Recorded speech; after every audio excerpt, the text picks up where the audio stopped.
contra de lo que pueden pensar muchas personas que parece ser que se complacen en presentar el capitalismo como un sistema centrado en enormes empresas deshumanizadas donde nadie tiene rostro y donde por lo visto lo único en lo que se piensa es cómo explotar y exprimir a los trabajadores, la verdad es que la realidad económica y empresarial de España es muy distinta. La inmensa mayoría de los trabajadores en España no trabajan para enormes corporaciones, para grandes multinacionales, para inmensas empresas, sino para pequeñas y medianas empresas.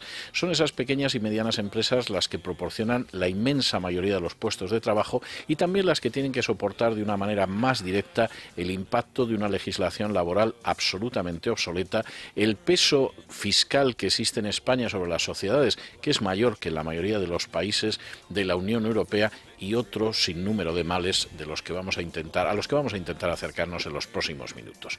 Para hablar de la situación de las pymes, de las pequeñas y medianas empresas, está con nosotros esta noche don Miguel Iraburu, que es presidente del Comité de Pymes del Círculo de Empresarios. Don Miguel, muy buenas noches, muy bienvenido. Muy buenas noches, muchas gracias. Vamos a ver, para que nos podamos un poco situar en lo que significan las pymes en España, en estos momentos, dentro de lo que es la economía española, sobre todo dentro de lo que es el empleo, ¿cuál es la proporción de ese empleo que pertenece a pequeñas y medianas empresas en relación con otro tipo de empresas? Bueno, pues la proporción de empleo que asignada a las pymes en este momento es del 78% del total del empleo de nuestro país. Y en términos de Producto Interior Bruto es el 68%. De manera que... Este es un país de pymes. Es un país de pymes. Vamos a ver, los países occidentales son países de pymes, pero en el caso de España es especialmente de pymes. En España tenemos aproximadamente 3.250.000 empresas y de ese número algo más del 99% son pequeñas y medianas empresas. ¿Cómo es la situación actual de las pymes en España? Bueno, vamos a ver, están sufriendo pues la crisis de manera muy especial. Son empresas, lógicamente, que tienen menos músculo financiero. En primer lugar, están sufriendo pues un descenso de las ventas como consecuencia de la caída de la demanda interna muy significativo.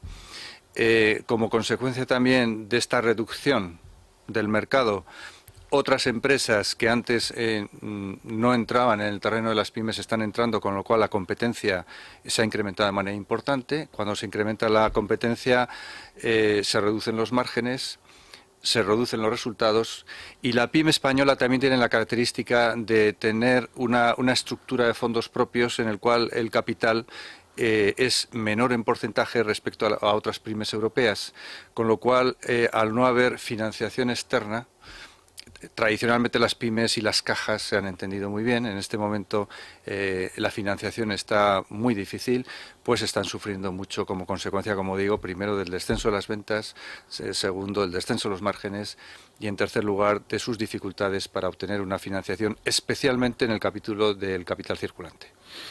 Vamos a ver, en términos de legislación laboral, que se nos ha anunciado una reforma que supuestamente va a llegar el viernes de la semana que viene, ¿cómo tendría que estar perfilada esa reforma para atenerse a las necesidades de esas pymes que son prácticamente el 70%, prácticamente el 80% de esos puestos de trabajo en España? Vamos a ver, estas empresas, que quizá también un dato bastante relevante es que el 81% de estas empresas tienen menos de 3 trabajadores. Hay que saber de lo que estamos hablando. Es decir, en una gran mayoría sus recursos y sus departamentos que tienen que lidiar con las diferentes funciones de una compañía, pues son muy escasos. Entonces, una pyme lo primero que necesita es simplicidad y lo segundo que necesita es flexibilidad. Justo lo contrario de la legislación laboral actual. Entonces, nosotros desde el Círculo de Empresarios en el terreno laboral somos claramente partidarios en términos de simplificación en cuanto al número de contratos laborales, que en este momento hay en el entorno de 40 tipos de contratos laborales. Somos partidarios de que exista un contrato único, de manera que además se facilite para la gente joven, que en este momento el índice de desempleo está en el entorno del 45%, De manera que hay un contrato único en el que las condiciones sean muy sencillas y incluso la salida de la compañía se reduzca a una compensación de 20 días por año trabajado con un máximo de un año. Por otra parte, nos parece importante el contrato a tiempo parcial, con una bolsa de horas que puedan manejar los empresarios en función de sus necesidades, porque también pensamos que un contrato a tiempo parcial favorece especialmente a la gente joven, favorece a las mujeres, que tienen también otro tipo de dificultades de conciliación, igual que los hombres, pero en este caso, en el caso de España, la mujer hasta ahora pues ha tenido menos posibilidades en cuanto a acceso a los puestos de trabajo, y un contrato a tiempo parcial pues pensamos que también ayudaría. Creemos que en el terreno de las negociaciones pensamos que los convenios se tienen que negociar a nivel de la empresa, porque quién mejor que la empresa sabe cómo incrementar su productividad, qué condiciones se pueden ofrecer y cuáles son las condiciones de mercado. Esto también nos parece que es muy importante. Respecto a lo que ahora existe, que existe un convenio nacional, existe un convenio provincial, existe un convenio sectorial, y esto dificulta mucho. Y por otro lado, pensamos también que las condiciones de descuelgue tienen que ser muchísimo más sencillas, mucho más claras, de manera que un empresario de una empresa que tiene 4, 5, 6, 15 trabajadores pues pueda ajustar su plantilla sin sufrir todas las dificultades que sufre en este momento. Esto implicaría, pero creo que además sería positivo, pero esto implicaría volver de alguna manera o iniciar un marco que no tuviera en cuenta lo que ha pasado en España en los últimos 70 años. Es decir, sería pasar por encima de toda la legislación de carácter corporativista que se produce durante el régimen de Franco, y también de la continuación de esa legislación que se ha producido durante estos 30 años de democracia. Bueno, yo lo que creo que significa es acercarnos a Europa. Es decir, nosotros tenemos una legislación que no está homologada en absoluto con Europa. Pensamos también que el concepto de flexiseguridad es un concepto que ha tenido mucho éxito en los países nórdicos. Es un concepto que merece la pena estudiar. Es un concepto que está muchísimo más basado en la seguridad del trabajador que en la seguridad del puesto de trabajo. Es un concepto que favorece la empleabilidad de los empleados, y es un concepto también que tiene en cuenta la flexibilidad tanto funcional como geográfica.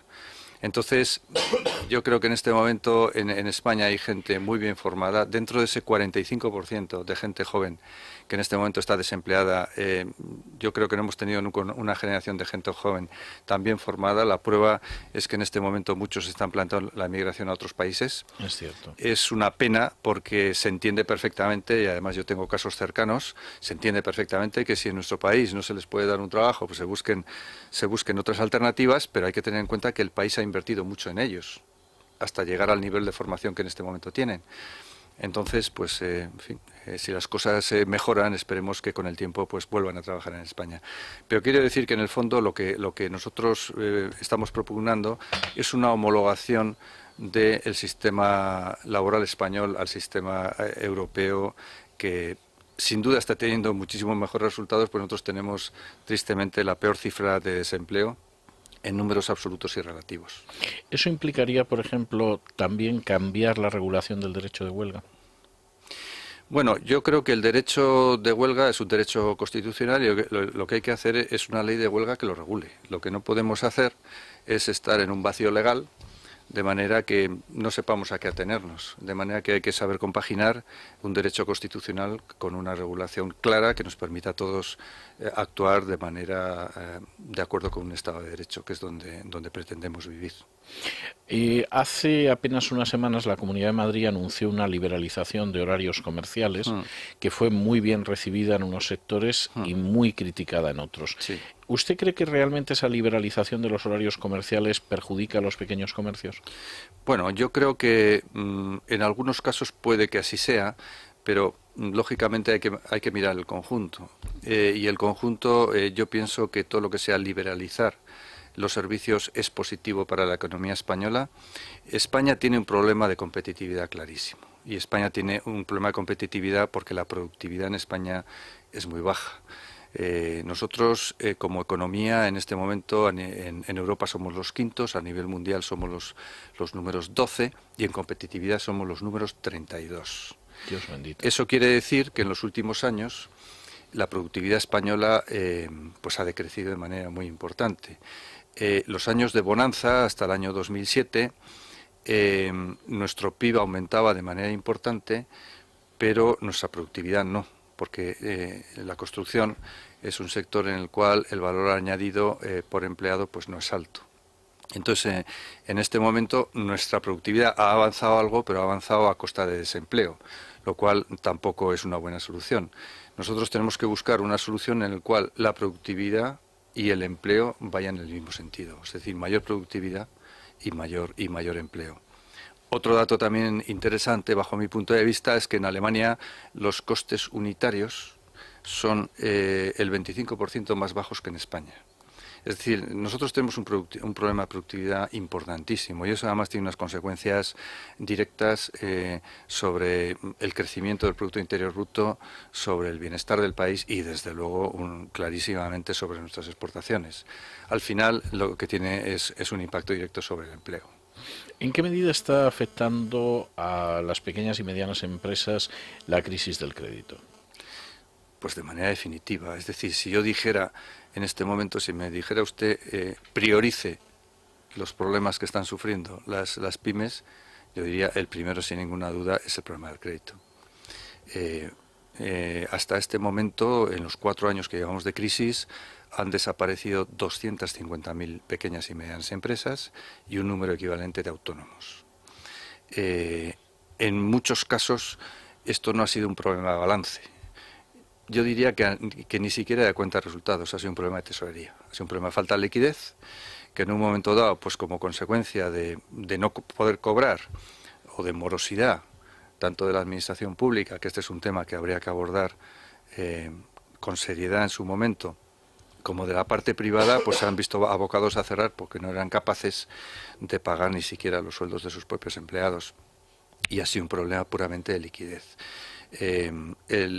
Pensamos nosotros que habría que buscar en este momento salidas alternativas, porque yo creo que el tema de la solución del tema financiero creo que se va a hacer sin ninguna duda, pero no es inminente. Habría que buscar algunas fórmulas alternativas de financiación, tipo habría que buscar créditos participativos, de manera que la liquidez privada la canalizáramos hacia las pequeñas y medianas empresas. Yo creo que el capital riesgo tiene un papel muy importante que jugar si consiguen algo más de financiación que la que están consiguiendo hasta este momento. El mercado alternativo bursátil, el MAB, también es una posible salida para las medianas empresas, es decir, esas empresas ya que tienen un tamaño pues de 50 empleados, que tienen parte de sus ingresos ya que vienen del campo internacional. Habría que buscar, y en el Círculo de Empresarios hemos diseñado algún mecanismo público-privado que se pudiera aplicar a estas pequeñas empresas. Creemos que tenemos que fortalecer las sociedades de garantía recíproca y luego esos instrumentos que están a nuestro alcance, como es el ICO, como es el ICEX o como es COFIDES, claro, son instrumentos que no son la solución, pero que pueden ayudar. El problema es que una pequeña empresa ante un ICO, ante un ICEX o ante un COFIDES se pierde. Son empresas muy pequeñas con una estructura todavía poco consolidada. Entonces ahí habría que ver también la forma de quizá de crear un ente que permitiera a las pequeñas empresas tener un acceso más sencillo. ¿Qué pasa con las pymes que se han arruinado, por ejemplo, porque no les ha pagado un ayuntamiento, una comunidad autónoma o la administración del Estado? Bueno, pues lo que pasa es que se han arruinado.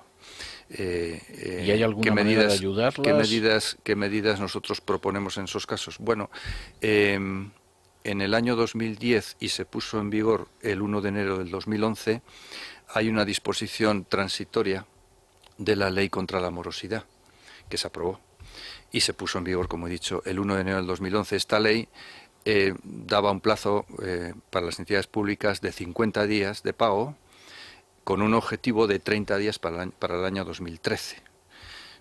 todos sabemos que ni 50, ni 60, ni 70, sino que hay casos sangrantes, incluso pues de año y medio, que se han retrasado. En general, el retraso es generalizado. Entonces, nosotros propugnábamos un par de medidas. La primera, que el cobro de intereses de mora fuera automático y el que las facturas, en el momento de emitirse, empezara a contar el reloj, con independencia de que se aceptaran o no, porque si no las meten en un cajón y no corre el reloj. Entonces, que el cobro de intereses fuera automático y, en segundo lugar, que hubiera la posibilidad de una compensación de las cargas tributarias. Claro. Con las facturas, en caso de las administraciones públicas, por supuesto, con las facturas pendientes. Pues no tiene mucho sentido estar al día de todos los pagos de las tributaciones a Hacienda. Incluido el IVA que la empresa ha pagado antes de cobrar. Bueno, eso entra dentro del capítulo fiscal. Es decir, nosotros pensamos también que en el capítulo fiscal se pueden hacer esfuerzos muy importantes. Uno es ese, es decir, que las empresas no paguen el IVA hasta que cobren el IVA de sus propios clientes. Pensamos también que en el capítulo fiscal se podría hacer esfuerzos importantes para las pymes que empiezan, de manera que los primeros años la carga fiscal fuera muy leve y fuera increciendo. Pensamos también que dentro de los impuestos de sociedades reducidos que en este momento hay, del 25% para las pymes que facturan como máximo 10 millones y del 20% para las que facturan 5, con un máximo de aplicación sobre una base imponible de 300.000 euros, pues se podía aumentar también esas cantidades, pasando de 10 a 15, de 5 a 10.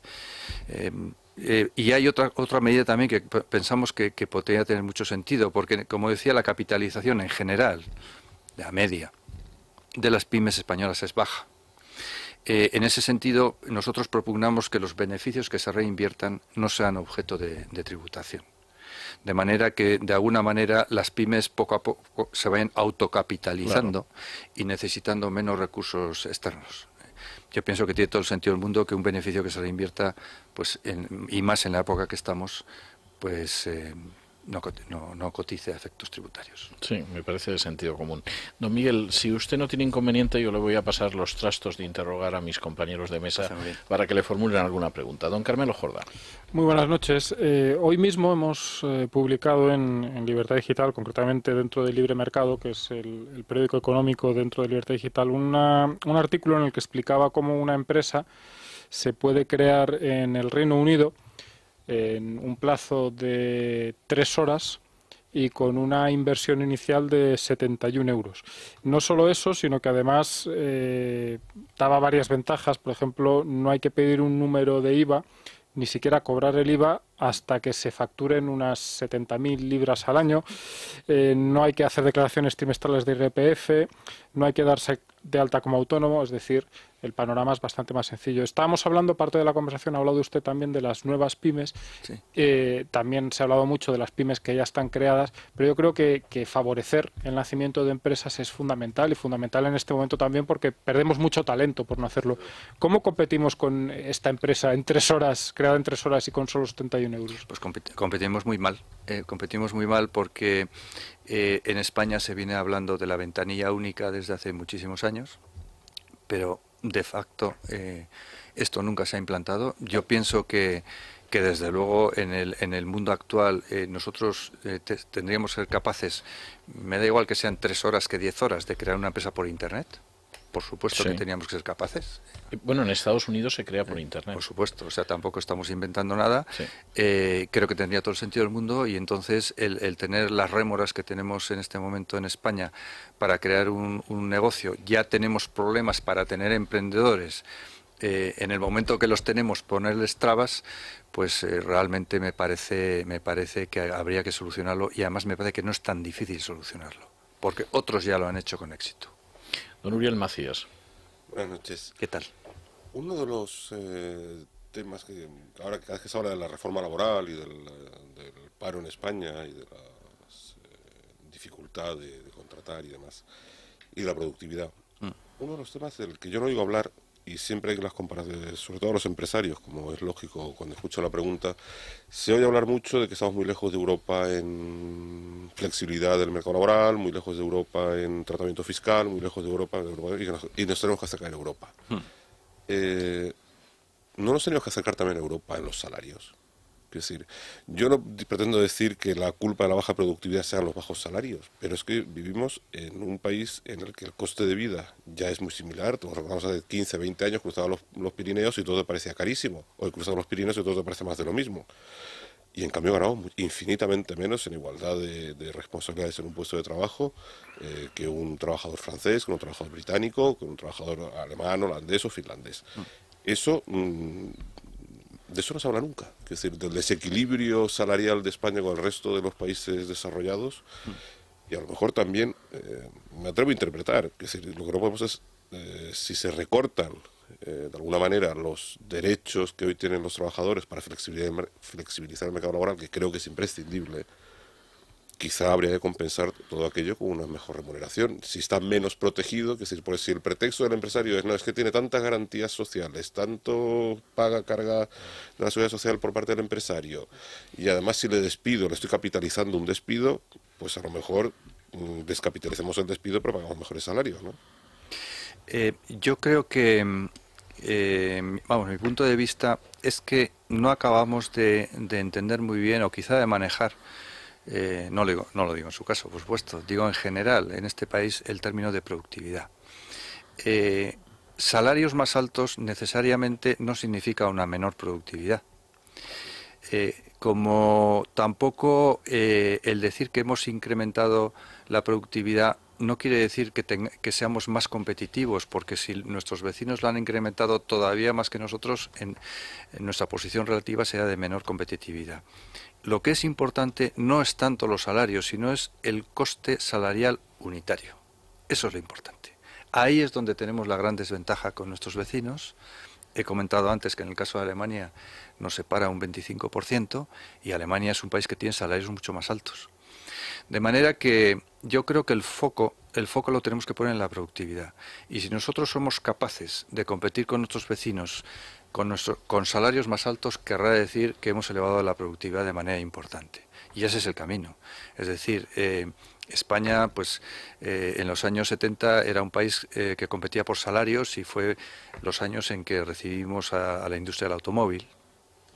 Básicamente nuestra ventaja competitiva pues era una ventaja salarial. En ese momento la industria tampoco estaba muy desarrollada como lo está en este momento, ¿no?, en el automóvil, pero tenemos una gran ventaja en el terreno salarial. Entonces, en este momento el gap con Europa es menor, pero existe todavía una distancia con ellos. Yo creo que la fórmula es, como siempre, la productividad. Es decir, tenemos que ir a niveles de productividad mucho más altos que justifiquen unos salarios más altos.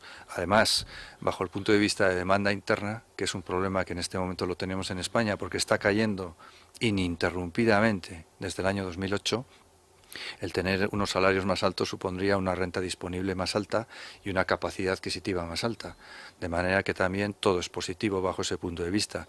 Pero insisto, mientras no tengamos un nivel de productividad que nos permita competir con nuestros vecinos europeos, tendremos que estar a los niveles que estamos. ¿Y por qué producimos menos? Bueno, yo creo que que es por una serie de razones importantes. En primer lugar, este es un término que nosotros no lo hemos manejado, yo creo que de forma adecuada en este país. La productividad se hablaba de ella, pero no se hablaba en términos concretos. Yo me hago muchas veces la pregunta, por ejemplo, ¿por qué en la administración no se utilizan muchos procesos y muchos sistemas que utiliza la empresa privada?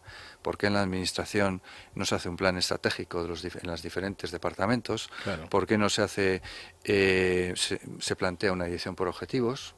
El ministro Sevilla en su momento intentó algo, pero duró poco en el cargo, si ustedes se acuerdan.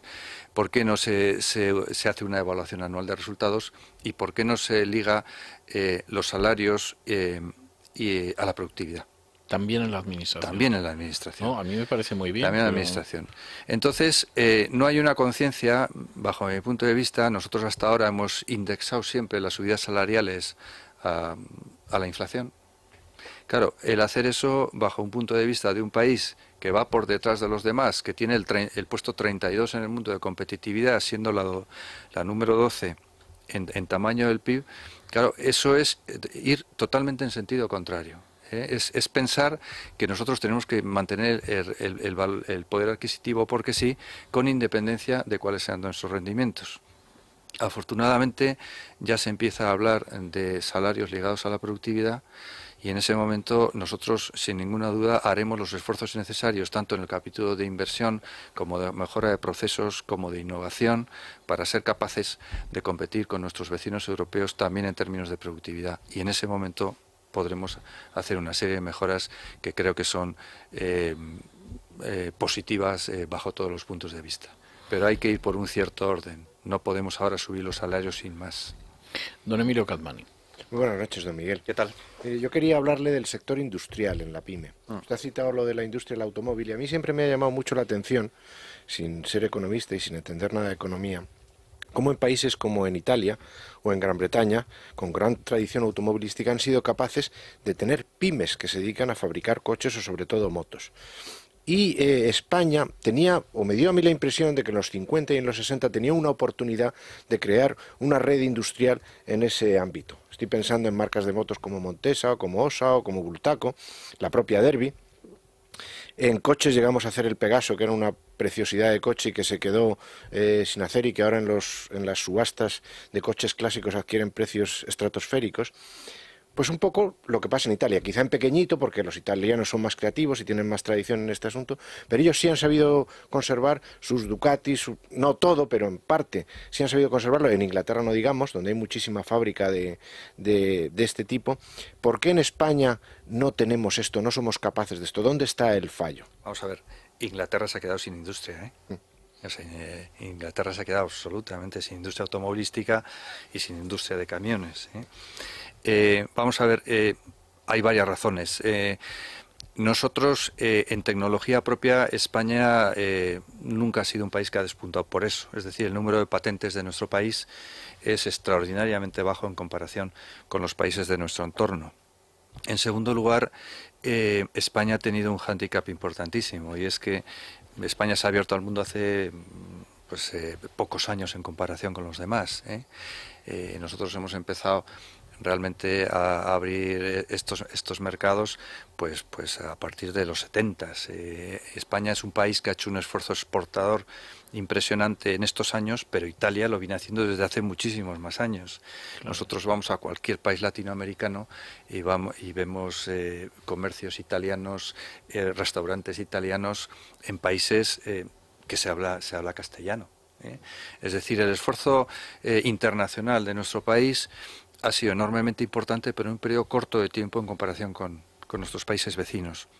En este momento el Producto Interior Bruto español se está sosteniendo hasta este momento gracias a la exportación, a pesar de la caída de la demanda interna. Es decir, está cayendo el consumo privado, la inversión privada, el consumo público y la inversión pública, porque bueno, de algún sitio tiene que ser la reducción del déficit público, y lo que nos está manteniendo, entre comillas, porque estamos ya con unas perspectivas del año 2012 pues bastante negativas, es la exportación. Entonces, ese es un tema. Otro tema es que en España, desgraciadamente, en comparación, por ejemplo, con Italia, con Alemania, el peso de la industria en el Producto Interior Bruto es muchísimo más bajo. España es un país ya de servicios. Los servicios suponen ya cerca del 70 y muchos % del PIB español, y el peso de la industria española en el total del PIB es el 14%. En Alemania es el 40%. Y en Italia también es muy alto, no llegar al 40%, pero... Pero eso no se podría de alguna manera corregir o ayudar. Quiero decir que en un determinado momento yo creo que nuestros ingenieros tendrían que ser capaces de dar productos. Si no podemos competir en precio, quizá podamos competir en calidad. Bueno, Alemania en calidad es un número 1 mundial, y los Ferraris italianos creo que en calidad también son números 1 mundiales. Es decir, yo creo que todo el mundo ha avanzado muchísimo. Nosotros, desgraciadamente, y en concreto en la industria del automóvil, en primer lugar, la única marca española era SEAT. En el resto de los casos, al principio España sí participó en el diseño con oficinas de ingeniería en España, pero paulatinamente todas esas oficinas se centralizaron en las matrices de los Ford, de los General Motors, de los Renault, de manera que nosotros de alguna manera perdimos el control del diseño, que nunca fue 100%, y nos convertimos en unos excelentes fabricantes de automóviles. Hay que decir también una cosa que yo creo que es positiva para la industria española, y es que creo que hemos innovado mucho y creo que somos francamente buenos en procesos. O sea, no tanto en el diseño de los productos, sino en los procesos necesarios para su fabricación. Y ahí creo que las pymes han jugado un papel importantísimo, y en este momento tenemos pymes y no tan pymes, que son proveedores mundiales, que cuando digo mundiales es globales, con fábricas en una docena de países, de las marcas de primera talla mundial. De manera que, bueno, en diseño de coches evidentemente no estamos, pero en este momento sí estamos en la industria proveedora. Y hay que tener en cuenta que en este momento los diseños de los automóviles, en una gran parte, se ha dejado que sea la industria proveedora la que los haga. Es decir, si alguien está diseñando en este momento pues embragues o tapizados de coches, ya no es el fabricante quien hace esos diseños, sino es el proveedor de los embragues o de los frenos. El que dice esto es lo que tenemos. ¿Y el fabricante? El que dice no, el que lo diseña y el que evoluciona ese diseño. O sea, se ha transferido la responsabilidad del diseño desde la casa, digamos, fabricante, ensambladora, se ha convertido en un ensamblador, pero ahora la tecnología... Al fabricante lo único que le cabe es elegir entre los distintos proveedores, sí, el tipo de embrague que quiero, el tipo de caja de cambios. Bueno, hay acuerdos, digamos, multi de muchos años, porque las inversiones necesarias para llevar a cabo esos procesos de diseño son muy importantes. Pero tenemos en este momento no menos de 20 marcas españolas que suministran a todos los fabricantes mundiales y que son ellos los dueños de su propio diseño, pero no del automóvil en su conjunto, sino de su subconjunto, de manera que en este momento el fabricante de automóviles se ha convertido en un ensamblador, en un diseñador del conjunto, y desde luego se hace cargo de las pruebas finales, eso es claro. En el mundo, por ejemplo, de la aeronáutica, pues como todos sabemos ha habido un proceso de concentración, que este es un tema también que afecta mucho a las pymes. Las pymes en España tienen un tamaño excesivamente pequeño como media. Tiene que haber un proceso de consolidación, porque para innovar y para internacionalizarse hay que tener un cierto tamaño. Entonces, es evidente que si tú tienes una empresa con 6 personas es muy difícil que puedas exportar al sudeste asiático. Es difícil, por muchas razones. En ese aspecto, ese proceso de consolidación ya se ha hecho en otros sectores. En España lo necesitamos a nivel de empresa en las pymes. Estamos hablando del tema aeronáutico, pero nosotros tenemos firmas españolas que suministran a Airbus y a Boeing, y a Embraer, y a Bombardier, como lo que se llaman Tier Ones, que son responsables del diseño del subconjunto que les toca. O sea que, bueno, es una manera, digamos, de perder, si quieres, el concepto del diseño unificado y pasar a un diseño mucho más moderno, que es la evolución y la inventiva en cuanto a subconjuntos concretos en los cuales tú eres el fabricante, pero a nivel mundial. Pues don Miguel, yo tengo que darle las gracias por haber estado con nosotros esta noche. Yo tengo la costumbre de regalar uno de mis libros, siempre hago la salvedad de que no están obligados a leerlo, a aquellas personas que, como es su caso, tienen la gentileza y la amabilidad de venir aquí y someterse a la batería de preguntas. He escogido La noche de la tempestad, que es una novela shakespeariana, que por cierto ahora mismo se está representando en un teatro de cámara en Madrid, por la sencilla razón de que se habla del crecimiento de una pequeña y mediana empresa desde los inicios más humildes hasta el éxito absoluto. Era el Teatro del Globo de Shakespeare. De manera que muchísimas gracias y muy buenas noches. Encantado, muchas gracias a ustedes. Hacemos una pausa y regresamos con nuestra tertulia de análisis político. Es la noche de César, con César Vidal. Es radio.